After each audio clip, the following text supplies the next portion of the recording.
오늘은 사무엘하 12장 16절에서 25절까지 말씀인데요. 엎드려 회개하는 자라는 제목으로 같이 함께 말씀을 나누겠습니다.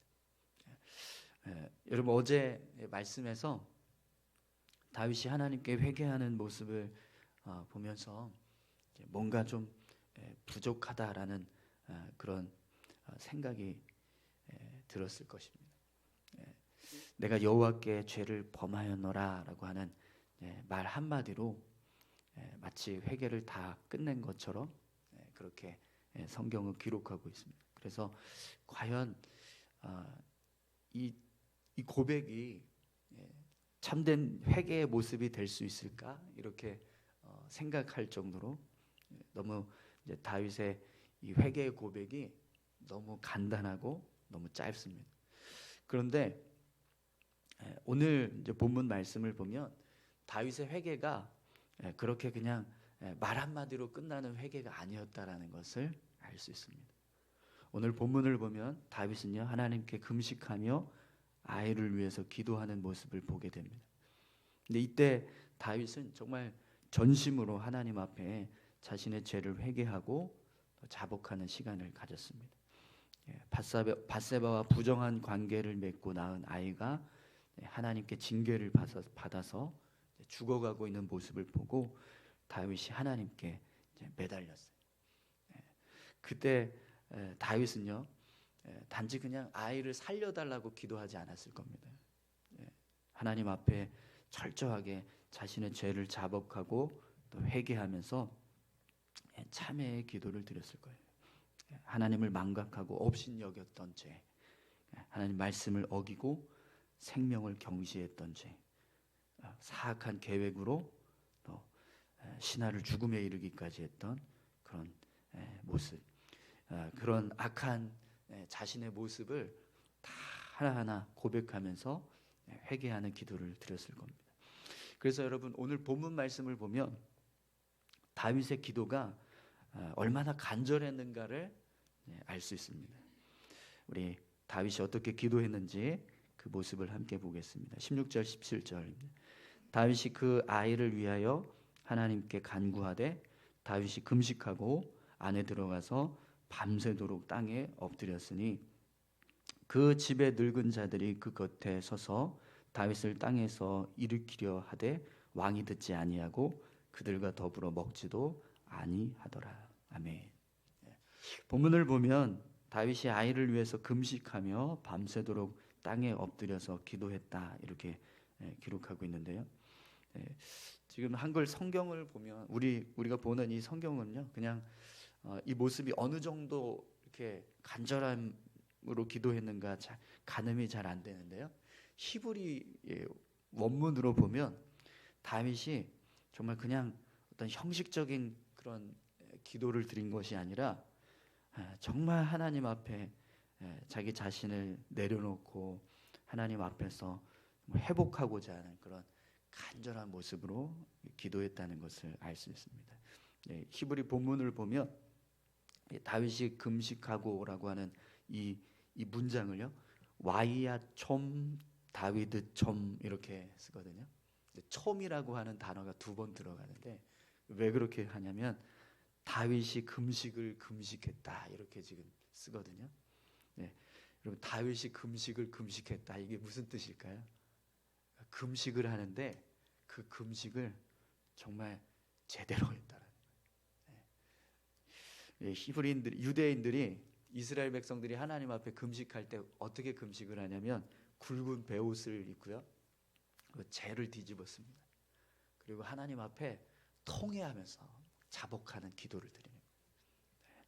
근데 다윗이 금식을 하는데 그런 모습이었다라는 거예요. 금식할 때 그냥 음식을 먹지 않은 식음을 전폐한 정도가 아니라 정말 자기 자신의 죄를 온전히 다 인정하고 하나님 앞에서 내가 죄인입니다. 내가 죽을 죄인입니다. 그걸 다 드러내기 위해서 옷을 갈아입고 굵은 베옷을 입고 가장 불편한 온 몸이 꺼끌꺼끌하게 하는 그런 굵은 베옷을 입고 또 재를 뒤집어 쓰고 그렇게 자기 자신을 다 감추고요 온전히 구별된 모습으로 하나님 앞에 금식하면서 기도했다는. 그리고 또 보면은 그가 밤새도록 땅에 엎드려서 기도했다 이렇게 기록하고 있는데요. 이 모습도 다윗이 정말 하나님 앞에서 더 이상 낮아질 수 없다라고 할 만큼 그렇게 낮아져서 회개하고 있는 모습을 보여주는 겁니다. 제 예전에 예배 그런 이제 강의 예배에 대한 어떤 세미나를 들은 적이 있었는데요. 그 강사 목사님이 하나님 앞에 예배 드리는 모습이 여러 가지가 있는데 그 중에서 가장 이렇게 어떤 겸손한 모습으로 낮아진 모습으로 예배하는 그 모습 중에 하나가 뭐냐면 땅에 엎드린다는 거예요. 땅에 그냥 이렇게 여기 바닥에 이렇게 엎드려서 예배를 드린다는 거예요. 그래서 그 강의를 듣는 사람들한테 우리도 한번 해보자고. 그래서 다 정말 의자에 앉아있던 사람들이 다 엎드렸어요. 바닥에 정말 이렇게 다 엎드렸거든요. 근데 왜 엎드려서 이렇게 예배하는 게 가장 하나님 앞에 낮아지는 모습인지 느낌이 오더라. 이래서 하나님 앞에 이렇게 기도하고 예배하는 모습이 정말 나 자신을 낮추는 모습이 되는구나. 그걸 경험한 적이 있었는데요. 여러분 지금 다윗이 지금 그렇게 하나님을 향해서 기도하고 있는 겁니다. 그냥 하나님 살려주십시오. 하나님 용서해 주십시오. 이게 아니라 정말 하나님 앞에 전심으로 낮아져서 자기 죄를 인정하고 하나님 앞에서 정말 통회하고 자복하면서 이 아이를 살려달라고 간절하게 부르짖는 기도를 지금 드리고 있는 겁니다.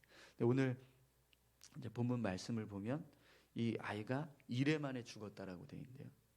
다윗이 7일 동안 기도했다라는 거예요. 이렇게 7일간 정말 간절하게 하나님 앞에 기도하면서 나아갔다라는 거죠. 여러분, 우리가 하나님의 은혜를 구할 때 이렇게 간절한 모습이 필요합니다.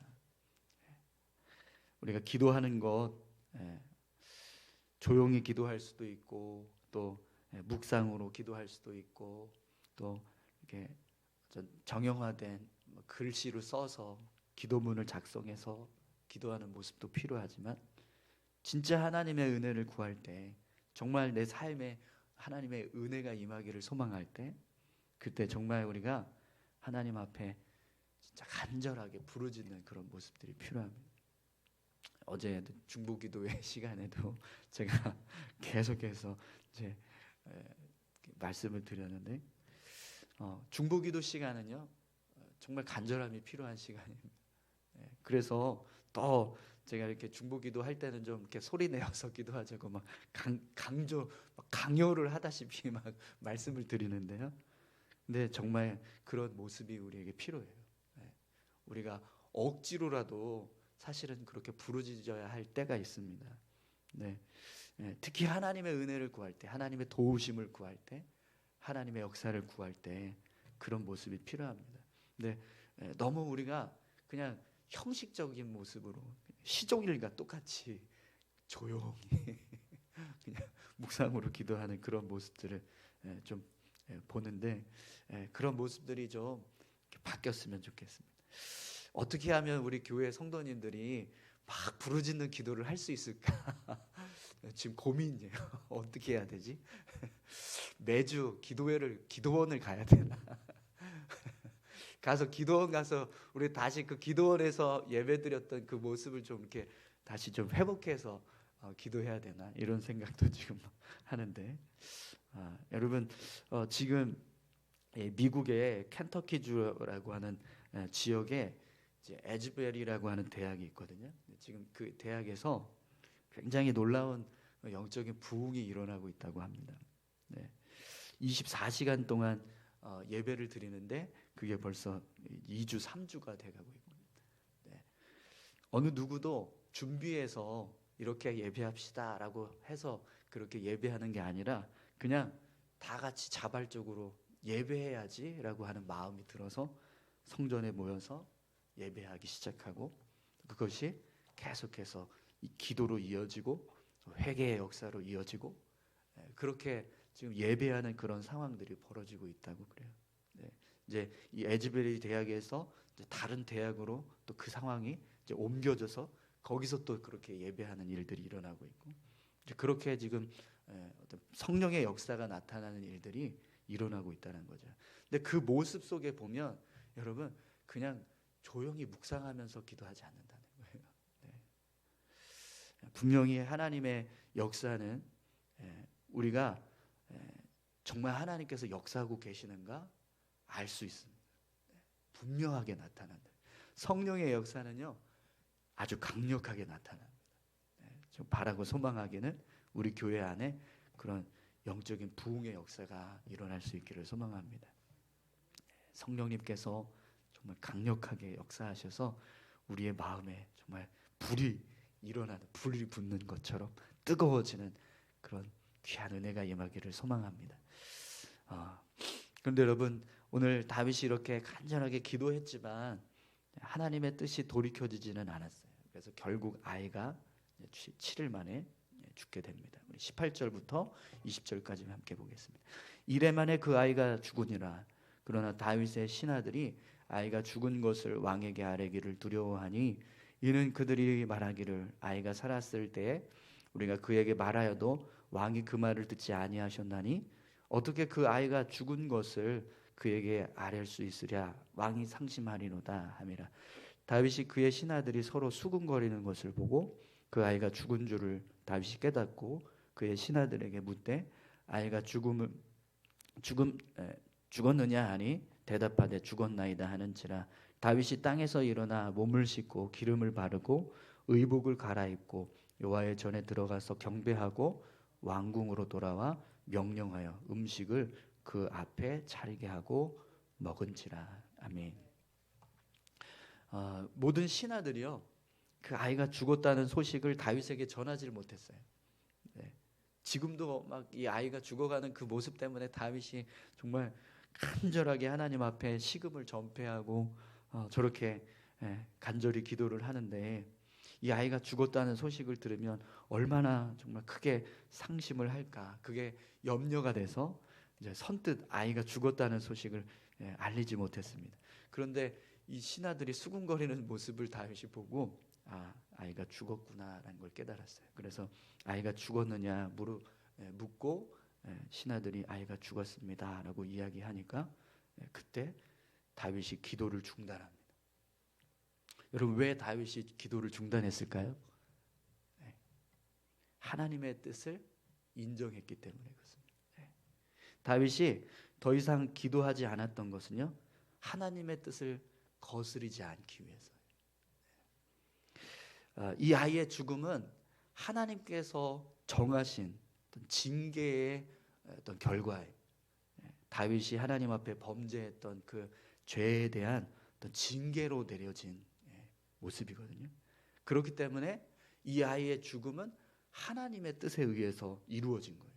그런데 다윗이 그 아이가 죽었다는 것을 알고 계속해서 하나님 이 아이를 살려달라 이렇게 기도를 하면 그때는 어떤 모습이 될까요? 그 모습이 하나님께 은혜를 구하는 모습이 아니라 하나님의 뜻을 거스르는 모습이 되는 겁니다. 그래서 다윗이 더 이상 기도를 하지 않고 중단하게 됐다는 거죠. 이 아이의 죽음을 통해서 하나님의 뜻을 겸허히 받아들이고 하나님께서 이렇게 하셨다라는 것을 인정하는 모습이 되는 겁니다. 여러분 때로 우리가 하나님께 어떤 뜻을 구하고 기도할 때 그런 이제 간절한 모습으로 정말 이렇게 부르짖어야 할 모습이 있지만 그 속에서 우리가 지켜야 될 것은 하나님의 뜻을 거스르지 말아야 된다는 거예요. 우리가 억지로 뭔가를 막 계속해서 요구하고 하나님의 뜻을 구하고 하나님 앞에 이렇게 해주십시오라고 그렇게 그냥 계속해서 요구하는 것이 때로는요 하나님을 향해서 우리가 그 뜻을 거스르는 어떤 모습이 될 수 있다라는 거죠. 제가 너무 이렇게 성도님들한테 소리내서 기도하라고 억지로 시키는 것도 이것도 하나님의 뜻을 거스르는 일이 될 수도 있겠네요. 사실 그렇게 기도할 수 있으려면 성령님 역사하셔야 되거든요. 그죠? 우리가 그냥 막 기도한다고 해서 되는 게 아니라 하나님이 그런 마음을 부어주셔야 기도하게 되는 거니까요. 네. 또 이거 설교 준비하다가 미처 생각 못했는데 또 깨닫게 하시네요. 네. 하나님이 우리에게 마음 부어주셨으면 좋겠습니다. 여러분, 하나님의 뜻을 우리가 온전히 받아들이는 모습, 인정하는 모습은요, 때로는 우리가 계속해서 막 기도하고 간절하게 부르짖는 모습도 있지만, 그러나 때로는 멈춰야 될 때도 있다라는 거 여러분 잊지 마십시오. 다윗이 이렇게 간절하게 기도하다가 하나님께 기도를 멈췄습니다. 그리고 하나님의 뜻을 겸허하게 받아들였어요. 근데 이 모습을요, 신하들이 볼 때는 이상한 거예요. 아니, 아이가 살았을 때는 이렇게 막 간절하게 기도하더니 죽었으면 더 열심히 기도해야 되는 거 아닌가? 근데 왜 기도를 중단하고 이렇게 갑자기 금식도 폐하고 이제는 음식을 잡수시지? 그래서 다윗에게 왜 그렇게 하시냐고 물어요. 22절 23절 보겠습니다. 이르되 아이가 살았을 때 내가 금식하고 운 것은 혹시 여호와께서 나를 불쌍히 여기서 아이를 살려주시는지 누가 알까 생각함이거니와 지금은 죽었으니 내가 어찌 금식하랴 내가 다시 돌아오게 할 수 있느냐 나는 그에게로 가려니와 그는 내게로 돌아오지 아니하리라 하니라. 아멘. 네. 신하들의 물음에 다윗이 이렇게 대답을 합니다. 네. 다윗이 왜 금식을 폐하고 다시 기도하는 것을 멈췄냐, 그 이유를 설명하는데요. 혹시 살아있을 때는 내가 하나님 앞에 금식하면서 정말 하나님께 나를 불쌍히 여겨달라고, 아이를 살려달라고 그렇게 기도했을 때 혹시라도 하나님께서 그 모습을 긍휼히 여기셔서 이 아이를 살려줄까, 그런 마음이 들어서 했다라는 거예요. 그런데 지금은 죽었으니 내가 어찌 금식을 하겠느냐라고 말합니다. 그러니까 내가 다시 돌아오게 할 수 있느냐, 이 고백은요, 내가 하나님의 뜻을 거스를 수 있느냐, 하나님이 정하신 걸 내가 어떻게 다시 돌이킬 수 있겠느냐, 이렇게 고백하는 거죠. 그래서 다윗이 뭐라고 말합니까? 나는 그에게로 가려니와 그는 내게로 돌아오지 아니하리라 하니라. 아멘. 네. 여러분, 지금 다윗의 고백은요, 죽음 앞에 서 있는 피조물이 하나님의 뜻을 겸손히 받아들이는 그런 모습을 우리에게 보여주고 있습니다. 내가 다시 돌아오게 할 수 있느냐? 여러분, 생명의 주관자가 누구시죠?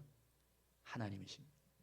하나님께서 거두신 것을, 하나님의 뜻으로 하나님이 거두신 것을 우리가 돌이킬 수 없다라는 거죠. 뿐만 아니라 언젠가 우리도 하나님 앞에 하나님이 거두셔서 가게 될 날이 올 겁니다. 그래서 다윗이요, 생명의 주관자 되신 하나님이 정하셔서 그 생명을 거두어 가신 것을 내가 돌이킬 수 없다. 그리고 나도 언젠가는 하나님께서 내게 정하신 그 날, 나를 거두실, 내 생명을 거두실 그 날이 되면 그때 내가 그에게로 가게 될 것이다. 이렇게 고백을 하는 겁니다. 여러분, 오늘 저와 여러분들의 생명의 주관자가 하나님 되시는 줄 믿습니다.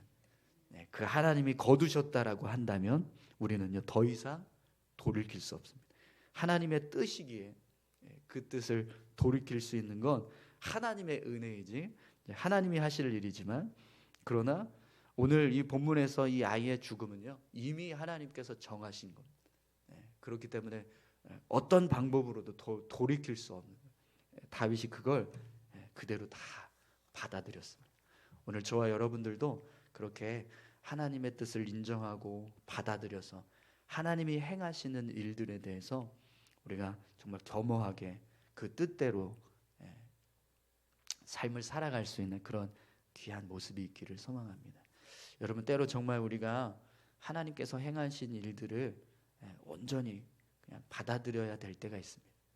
설령 그것이 내가 도저히 이해할 수 없고 정말 수용할 수 없는 그런 일이라 할지라도 그것을 인정하는 모습이 하나님 앞에서 바로 서는 모습이라는 거죠. 오늘 저와 여러분들이 그렇게 하나님 앞에 겸손하게 하나님의 뜻을 인정하고 그분 앞에 순종하는 그런 믿음의 모습으로 설 수 있기를 간절히 소망합니다. 이렇게 다윗이요 결국에는 아이가 죽고 또 이제 이 밧세바가 얼마나 상심했겠습니까? 그래서 이제 밧세바를 위로합니다. 그런데 오늘 본문 말씀을 보면 이제 다윗이 밧세바를 위로하면서 같이 동침했는데 아들을 낳게 되었다고 기록을 해요. 우리 마지막 24절 25절 보겠습니다. 다윗이 그의 아내 밧세바를 위로하고 그에게 돌아와 그와 동침하였더니 그가 아들을 낳음에 그의 이름을 솔로몬이라 하니라.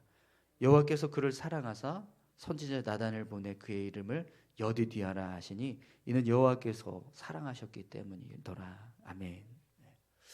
여러분 지금 하나님이 이 다윗이 이 아이의 밧세바와 부정한 관계에서 동침하고 낳은 아이를 생명을 거두어 가시고 다시 이제 다윗이 밧세바 동침을 했는데 거기서 아들을 얻었다라는 것은요 하나님의 사랑이 회복되었다라는 것을 알 수 있어요. 하나님이 다윗이 이렇게 하나님 앞에 낮아져서 참회하고 통회하면서 자신의 죄를 회개했던 그 모습을 인정하셨다라는 거예요. 다윗이 하나님의 뜻을 그대로 다 수용하고 하나님께서 행하신 일들을 다 인정해서 순종했던 그 모습을 하나님도 인정하셨다라는 거예요. 그래서 다윗과의 관계를 다시 회복하시는 일을 행하시는 거죠. 그래서 그 결과로 그 은혜의 결과로 밧세바가 아이를 얻었는데 그 아이가 누구예요? 솔로몬. 솔로몬. 이 솔로몬이라고 하는 아이가 어떤 아이인가 이제 알 수 있죠. 다윗이 하나님 앞에 자신의 죄를 통회하면서 회개했던 그 회개의 결과로 얻게 된 아들인 거예요. 그러니 얼마나 귀합니까? 그래서 오늘 본문을 보면 하나님이 이 아이를 사랑하셨다 이렇게 말씀합니다. 그리고 나단 선지자에게 그 아이의 이름을 여디디아라 이렇게 부르게 하셨는데 이 여디디아라고 하는 뜻이 뭐냐면 여호와께 사랑받는 자라는 뜻입니다. 그럼 여러분 이 모습을 통해서 우리가 알 수 있는 게 있죠. 하나님 앞에서 우리가 다시 바로 설 수 있고 하나님의 은혜를 회복할 수 있는 방법이 뭘까요? 오늘 다윗이 하나님 앞에 정말 바짝 엎드려서 회개하고 통회하면서 자복했던 그 모습, 하나님의 은혜가 다시 임하기를 소망하고 하나님과의 영적인 관계가 회복되기를 원한다면 우리가 이렇게 다윗처럼 겸손히 정말 하나님 앞에 낮아져서 하나님 앞에 우리의 죄를 자복하고 하나님의 뜻에 온전히 순종하는 모습, 그 모습이 결국에는 하나님과의 영적인 관계도 회복되고 하나님의 은혜도 부어지는 그런 모습이 된다는 거죠. 여러분 오늘 저와 여러분들의 모습 속에 다윗처럼 그렇게 정말 간절한 마음으로 기도하고 또 우리 안에 있는 어떤 그런 죄된 모습들, 연약한 모습들, 하나님 앞에 하나님의 뜻에 온전히 순종하지 못하는 모습들, 그런 모습들이 있다면 그런 모든 것들을 다 하나님 앞에 내려놓고 정말 겸손하게 설 수 있는 그런 귀한 믿음의 모습들이 있기를 소망합니다. 그것이 우리를 하나님 앞에 바로 세우는 믿음의 모습, 그런 귀한 믿음의 모습들이 우리 가운데 있기를 간절히 소망합니다. 우리 다 같이 함께 기도하시겠습니다. 우리 함께 기도하실 때요, 하나님 다윗처럼 진실한 마음으로 정말 하나님 앞에 겸손히 서서 우리의 죄를 자복하고 우리 자신을 돌아보게 도와주십시오. 우리 안에 하나님 보시기에 합당하지 못한 어떤 죄된 모습들이 있다면 그런 모든 것들을 다 하나님 낱낱이 고백하고 하나님을 향하여서 정말 통회하는 그런 자복하는 우리의 마음들이 우리 안에 세워지게 해주십시오. 하나님 앞에 정말 하나님의 뜻을 겸허히 받아들이고 겸손히 설 수 있는 그런 믿음의 모습들이 우리 가운데 세워지게 해달라고 우리 같이 함께 다 같이 기도하셨으면 좋겠습니다. 함께 기도하시겠습니다. 하나님 아버지 감사합니다. 하나님 우리 삶을 인도하여 주시고 함께하여 주시기를 간절히 소망합니다. 아버지 하나님 우리 안에 있는 더러운 죄와 허물들을 하나님 사하시옵소서. 주님 십자가의 보혈로 주님 우리의 죄를 정결케 하시고 주님 우리를 거룩함으로 세워주시옵소서. 하나님 주의 은혜가 없으면 예수 그리스도의 십자가 보혈이 없으면 우리는 단 한순간도 하나님 앞에 온전히 설 수 없는 죄인임을 인정합니다. 주님, 우리를 붙잡아 주시옵소서. 주님, 우리를 인도하여 주시옵소서. 주의 선하심으로, 주님의 그 크신 사랑과 은혜로 우리를 덧입혀 주시고, 우리 안에 있는 죄된 모습들을 주님 사하여 주옵소서. 주홍같이 붉은 죄가 눈과 같이 희어지는 귀한 역사가 있게 하여 주시옵소서.